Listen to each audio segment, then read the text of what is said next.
welcome back to the new Nurse Guidebook. I'm Pierre LaFleur. Today we're going to break down travel nursing pay explained. If you're new to the channel, welcome to the new Nurse Guidebook. The purpose of this channel is to help new nurses live healthier, wealthier, and happier lives. So we're going to explain travel nursing pay rate and how this works. It's a little confusing at first.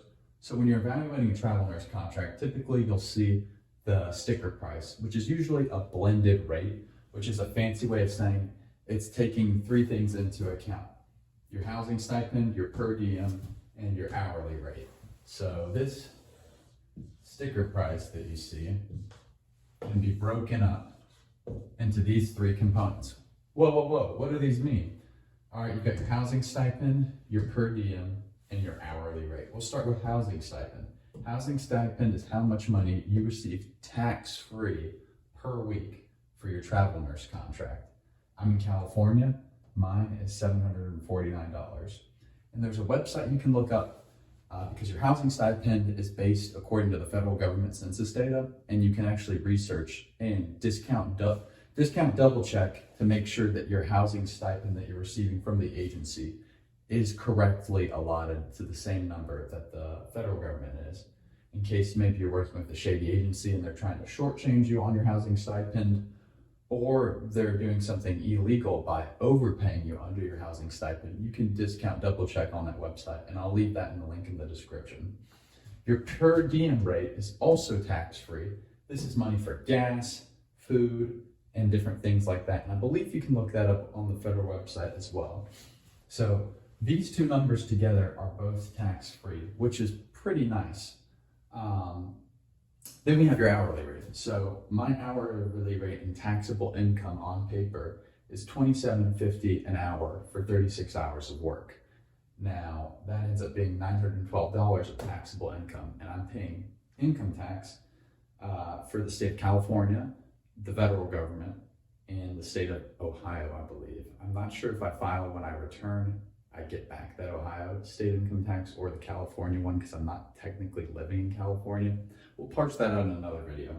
But this is what I'm paying. Now, if you add a calculator, 2750 times 36, it's not going to lead to this number.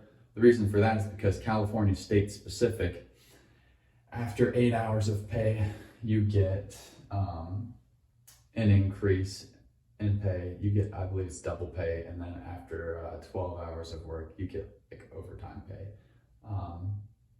It's one unique thing about California. It's awesome. They also have mandated ratios. So this $2,074.38 sticker price you're seeing is actually a breakdown of your housing stipend plus your per diem plus your hourly rate.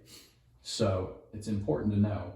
One strategy some people like to do is they like to maximize your tax-free housing stipend and per diem to receive that tax-free money and decrease the amount of taxable hourly wages.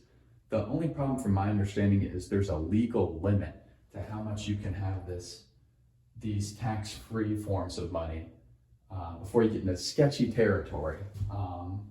And so the idea is you lower your taxable income and increase your tax-free money, and at the end you get a bigger thing that you take home in your pocket. This is how much I receive every week on this travel contract. So I hope this helps you understand how the money that you see on a travel nurse contract breaks down and everything. Some people like to talk about their hourly rate, but the question is, how are you calculating that hourly rate? Are you dividing the number you receive in your paycheck by the number of hours worked? Because if that's the case, then I'd be receiving about $55 an hour. But I think it's important to know what's behind these numbers and know what you're paying your taxes on as well. So technically I'm making $55 an hour if you were to divide these three, but actually I'm making $27.50 an hour and I'm receiving these lump sums of the housing stipend and the per diem. So I hope you found this helpful. If you know somebody who would benefit from this information, please share it and like it, and I'll see you in the next one.